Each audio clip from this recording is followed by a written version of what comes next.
नमस्कार, election express के साथ मैं रीमा प्रसाद। आज लोकतंत्र की जननी वैशाली में 1980 से लेकर अब तक 7 दफे विधायक रहे मांझी के सेनापति पूर्व मंत्री विशन पटेल 9वीं दफे चुनावी रण क्षेत्र में पसीना बहा रहे हैं। लेकिन सवाल ये अहम है कि बिहार के गौरवशाली अतीत को समेटे वैशाली ने अगर विकास के साथ कदम ताल नहीं किया तो जवाबदेही किसकी है? लच्छेदार वादों की फहरिस्त थमाते हुए विशन पटेल की या फिर जातीय गुलबंदी के आधार पर वोट करने वाली जनता की? आइए जानते हैं।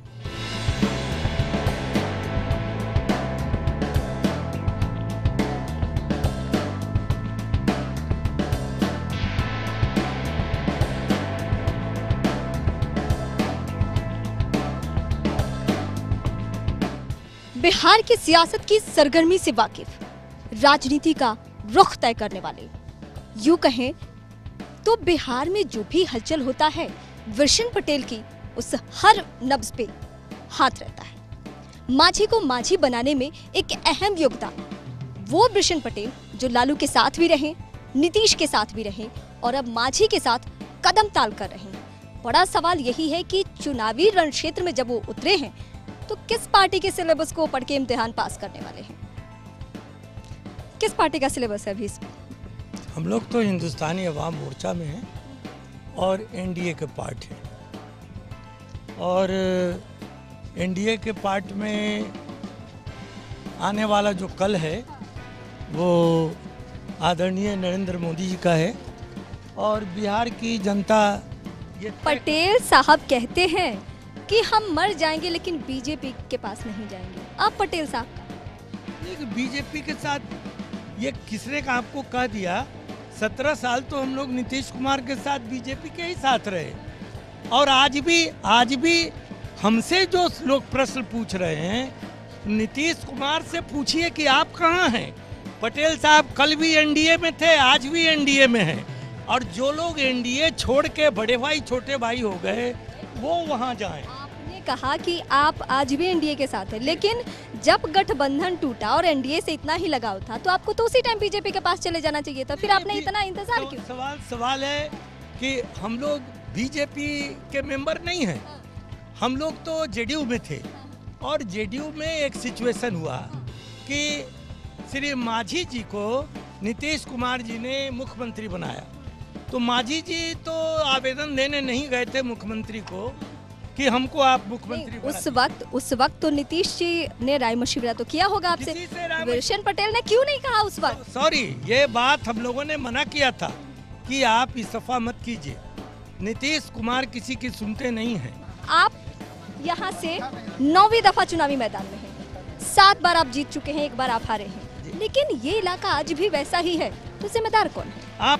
आप जितनी पुल पुलिया सड़क, जितना भाईचारा, जितना अपनापन, जितनी मित्रता वैशाली क्षेत्र में है बिहार के किसी क्षेत्र में नहीं है। अगर बिहार में उतनी सड़क और पुल पुलिया किसी ने बनवाया होगा तो मैं राजनीति से संन्यास ले लूं। तो यही क्रेडिट तो नीतीश जी भी ले रहे हैं। वो यही क्रेडिट नीतीश जी कहते हैं कि हमने बनवाया, पुल पुलिया हमने बनाया, सड़क हमने बनाया। जी नहीं, उसमें हम लोग उनके साझेदार रहे, काम किया, हम लोग लड़े सिपाही और नाम हवलदार का। जिस सरकार के खिलाफ नीतीश कुमार को बिहार की जनता ने मैंडेट दिया था उसी के साथ वो चले गए। बिहार की जनता से उन्होंने पूछा क्या? देखिए, हम लोग कभी अलायंस ब्रेक नहीं किया। तो बिजली अगर है तो नीतीश जी को क्रेडिट जाए। जी, बिजली अगर है तो नीतीश जी को। तो ये क्रेडिट लालू जी के पास क्यों चला गया? मैं तो यही पूछ रहा हूँ आपसे कि वो साहस क्यों नहीं किया नीतीश कुमार ने? हम लोग भी नीतीश कुमार के साथ रहते, पूरा इलाका नीतीश कुमार के साथ रहता, क्यों डर गए वो? क्योंकि आपने साथ छोड़ दिया। क्योंकि ऐसा नहीं, उन्होंने हम लोगों का साथ छोड़ दिया। क्योंकि यहाँ पे तो आप लोग जातीय गुलबंदी कर रहे हैं। एनडीए के पास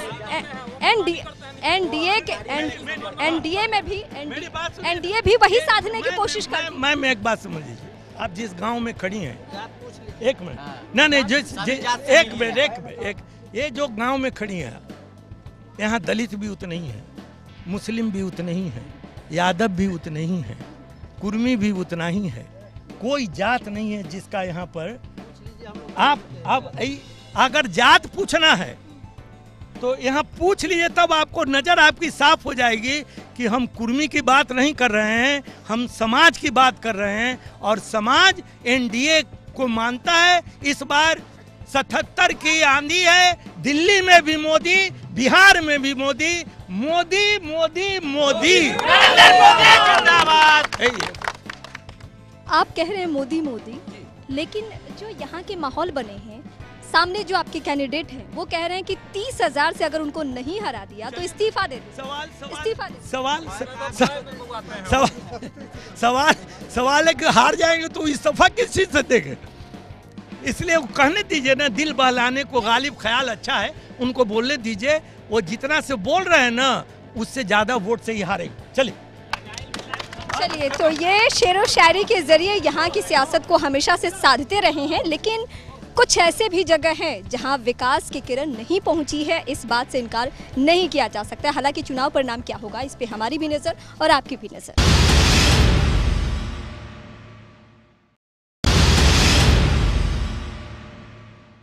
हर बार के चुनाव में नए वोटर्स के जुड़ जाने से समीकरण थोड़ा बदल जाता है। उनकी भूमिका भी बेहद अहम होती है। हालांकि तमाम उनको भी लुभावने वादे किए जाते हैं, उन्हें भी प्रलोभन दिए जाते हैं, लेकिन युवा वोटर्स पहली दफा जब वोट करने जाएगा तो क्या सोचेगा, ये जानने हम पहुंचे हैं। क्या सोचेंगे इस बार युवा वोटर? विकास के नाम पर वोट पड़ेगा और शिक्षा, स्वास्थ्य, सड़क और महिलाओं का सुरक्षा। सब तो विकास की ही बात करते हैं, तो आप लोग क्या सोचते हैं? विकास अगर आएगा तो और अच्छा होगा ना। हम तो जदयू को वोट देंगे, नीतीश कुमार। यहाँ पर विकास पुरुष है नीतीश कुमार। यहाँ पर जो वैशाली और बिहार की जो स्थिति थी आज से 10 साल पहले, वो भी सुधरी है। जहाँ तक बिहारियों की बात थी, अगर अदर स्टेट में कि बिहारी कहलाना शर्म की बात थी, वो भी गर्व की बात। लेते हैं बिजली 24 घंटा रहेगा, फिर भी 24 घंटा तो नहीं, लेकिन 18-20 घंटा जरूर आता है। खुश है नीतीश जी के काम से? खुश है। चलिए, मिली जुली प्रतिक्रिया है यहाँ पे युवाओं की जो पहली दफा वोट करने वाले हैं। उनका सीधे तौर पे यही कहना है कि हम नेताओं की, हर नेता की बात सुनते हैं, ऑब्जर्व करते हैं और उसके बाद जाकर वोट देते हैं। हालांकि ये तबका कह रहा है कि हम जात पात से ऊपर उठकर वोट करेंगे, लेकिन ये चुनाव परिणाम ही तय करेगा कि आखिर जात पात के नाम पे ही फिर से वोट पड़े हैं या कुछ अलग हुआ है। बिहार का भविष्य तय करने वाले न जाने कितने तरीके के वादे करते हैं। चुनावी वक्त में वादों की भरमार है। ये बदलते बिहार की तस्वीर है, ये परिवर्तन मांग रहे बिहार की तस्वीर है, ये बढ़ चले बिहार की तस्वीर है। वादे तो खूब किए जाते हैं। ये वृषण पटेल सरीखे नेता का गृह विधानसभा क्षेत्र है, लेकिन यहाँ भी चीनी मिल अगर बंद हो दशकों से, तो फिर यहाँ के लोगों के लिए हुआ क्या है? लोग भूखे मरने की कगार पे हैं। लोगों के बच्चे पढ़ लिख नहीं पाते हैं। जो बच्चे पढ़ लिख जाते हैं, उन्हें रोजगार की सुविधा नहीं।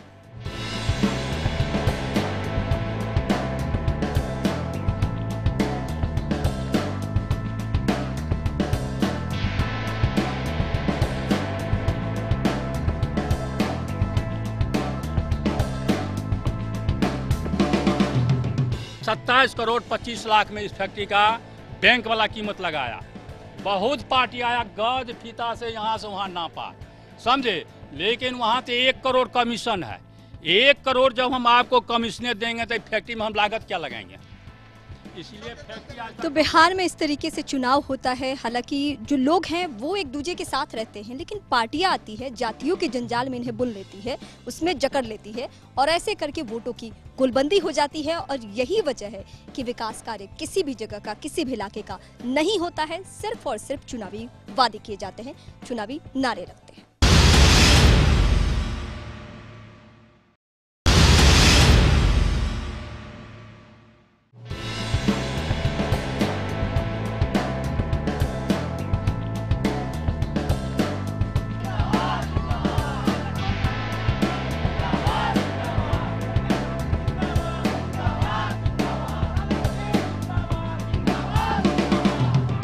जनता की समस्याओं को दिखाने के साथ साथ मकसद हमारा ये भी दिखाना है कि आखिर नेता 5 साल तक जो जनता से दूरी बनाए रखते हैं, वो ऐन चुनाव से पहले किस तरीके से लोगों के बीच जाते हैं, अपनापन का एहसास दिलाते हैं, लेकिन उसके बाद फिर चुनाव जीतने के बाद दूरी बना लेते हैं। सवाल यही है कि आखिर 5 साल बाद जनता क्यों याद आती है? नहीं, हम तो कभी चुनाव नहीं जीते, विधायक नहीं बने, सांसद नहीं बने, हम तो लगातार जनता के ही बीच हैं। जब जनता के नुमाइंदगे हैं आप और आप इतने जनता के करीब रहे हैं, तो फिर जनता ने आपको न चुन के किसी और को क्यों चुना? सवाल तो यही है। टिकट बीच में नहीं मिला, मैं बहुत पहले चुनाव लड़ा था। नहीं, जब मिला तब भी तो आप वैसे ही होंगे। ऐसा तो नहीं है कि 2 दशक में आप बहुत ज्यादा बदल गए हैं या एक नई रणनीति, एक नए चेहरे के साथ आप आए हैं। कुछ तो ऐसा नहीं है, आप तो वही हैं। मैं तो चुनाव उस समय भी जीत गया था, प्रशासन और गुंडा तंत्र की वजह से। कुछ आपकी बात है ये?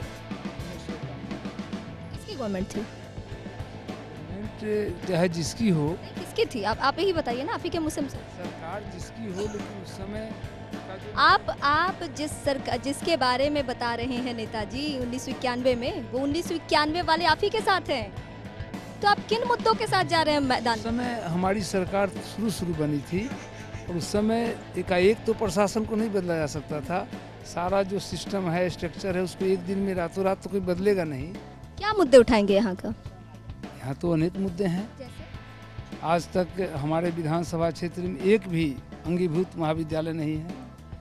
टूरिज्म के क्षेत्र में, पर्यटन के क्षेत्र में हमारे प्रतिनिधि अब हमें ये समझा दीजिए आप कि आप ये जनता को और हमें किसके बारे में बोल रहे हैं? विशन पटेल के बारे में या अपनी ही सरकार के बारे में? नहीं, हम प्रतिनिधि के संबंध में बोलना चाहेंगे। प्रतिनिधि की जवाबदेही है, लोकल जो समस्या है उसके लिए प्रतिनिधि का जवाबदेही। आपने 6 दफे तक क्यों झेला उन्हें?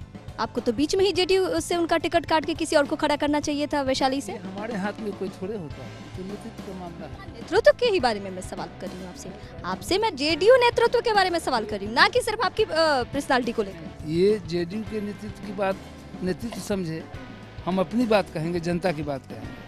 आप तो तभी मिलते हैं जब आपको वोट लेना होता है। जी नहीं, मैं हमेशा जनता के बीच। क्यों नहीं विशन पटेल मिलते हैं? विशन पटेल जाने, इस सवाल का जवाब तो ही देंगे। विधायक बनने के बाद सबके तेवर ऐसे ही हो जाते हैं। वैशाली विधानसभा क्षेत्र के अंतर्गत मैं पुनः एक बार लोकतंत्र काम करना चाहता हूँ। आपने क्या करवाया यहाँ पे? आपने क्या किया है? वैशाली विधानसभा क्षेत्र में एक अहम मुद्दा है गुरौल चीनी मिल। उसके लिए किसानों का जो बकाया है और उनके जो एम्प्लॉय हैं जो आज ददर की ठोकर खा रहे हैं, इस मुद्दा को लेकर जब मैं जीतूंगा तो सरकार के सामने निश्चित। क्यों भरोसा करेगी आप पे जनता? 10 साल से आप ही की गवर्नमेंट है, 10 साल में तो चीनी मिल खुला नहीं और आप उसी मुद्दे को लेके भुना रहे हैं कि भाई हम खुलवा देंगे। विशन पटेल जैसे दिग्गज चेहरा कुछ नहीं कर पाते, आप कहते कि आप कर लेंगे, आपकी सरकार है। सोच से होता है, विल पावर से होता है, इच्छा शक्ति से होता है कोई काम। तो चुनाव दर चुनाव जो नेताओं की बातें हैं उसमें बदलाव हो जाता है और यही बदलाव हमने आपको यहाँ दिखाया, जहाँ पे कैंडिडेट जेडीयू के हैं लेकिन कई मामलों में वो जेडीयू की ही गवर्नमेंट के खिलाफत में बोलते नजर आए, कमजोर दिखाते हुए नजर आए।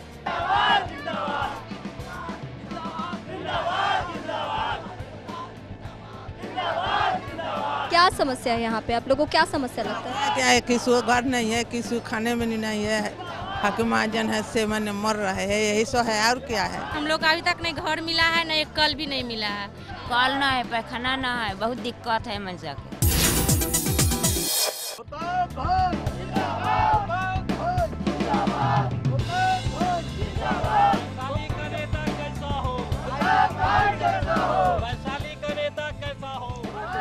राजनीति में चाय पे चर्चा खूब होती है। आज हम भी चल रहे हैं नेताजी के पास और उनसे यहाँ की राजनीतिक सरगर्मी चाय के साथ समझेंगे कि आखिर क्या कुछ चल रहा है।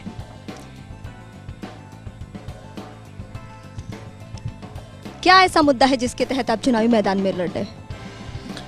वैशाली विश्व के मानचित्र में वैशाली का एक स्थान है।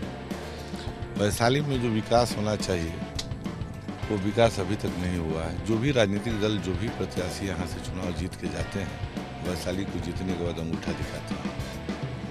हम वैशाली के रहने वाले हैं, वैशाली के जनता को दुख को समझते हैं।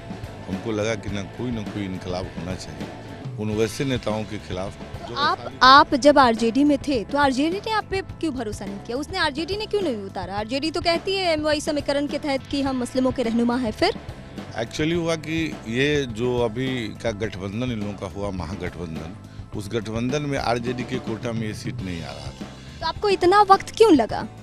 यहाँ की समस्याओं को उठाने में इतना वक्त क्यों लगा? नहीं, हमने तो यहाँ का समस्या उठाए हैं। हम लोग एक पंचायत लेवल पे हम एक छोटा सा पद पे मुखिया थे, मुखिया से ही अपना इनकलाब शुरू किए, वैशाली की आवाज़ को बुलंद किए, जिला में कितना बार धरना प्रदर्शन किए जो आप लोगों की टीवी न्यूज़ चैनल पर चला। वृषण पटेल के खिलाफ में कौन सा मुद्दा उठा रहे हैं आप? वृषण पटेल के खिलाफ हम मुद्दा उठा रहे हैं कि लगातार वो 8वां बार 9वां बार यहाँ का नेतृत्व करने जा रहे हैं और वैशाली में एक जाति विशेष को छोड़ जब 9 दफे उन्होंने चुनाव लड़ा, 7 बार जीत हासिल की है उन्होंने, 9वीं दफे चुनावी मैदान में है, जब उन्होंने कुछ नहीं किया तो आप पे जनता कैसे भरोसा कर लेगी?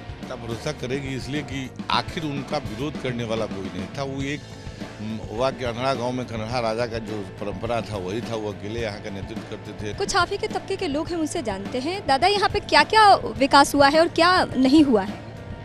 यहाँ पर तो देख रहे हैं कि हमारे अंदर के कुछ विकास से नज़र नहीं आती है, परेशानी नज़र आ रही है। देखिए रोड सब कैसे पड़े हुए हैं। ये पंचायत आज तक वंचित है सड़क से, चूँकि मंडूटी का गांव है, हम मंडूटी के लोग हैं, इसलिए कहीं कोई इधर ध्यान ही नहीं देता। वृषण पटेल यहाँ से निकल के हर सरकार में मंत्री रहे, लालू जी के वक्त में भी, नीतीश जी के वक्त में भी, और माझी प्रकरण में भी उनका पूरा हाथ रहा। ऐसे कद्दावर चेहरे को हराना आपको चुनौती नहीं लगता? ये कद्दावर चेहरा, जनता से कद्दावर कोई नहीं होता।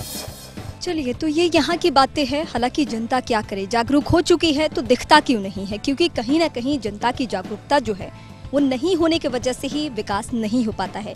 ये भी एक कड़वी सच्चाई है। दिग्गजों के क्षेत्र वैशाली से आज फिलहाल इतना ही। अगले दिन फिर किसी दिग्गज के क्षेत्र में आपको लिए चलेंगे। तब तक के लिए नमस्कार।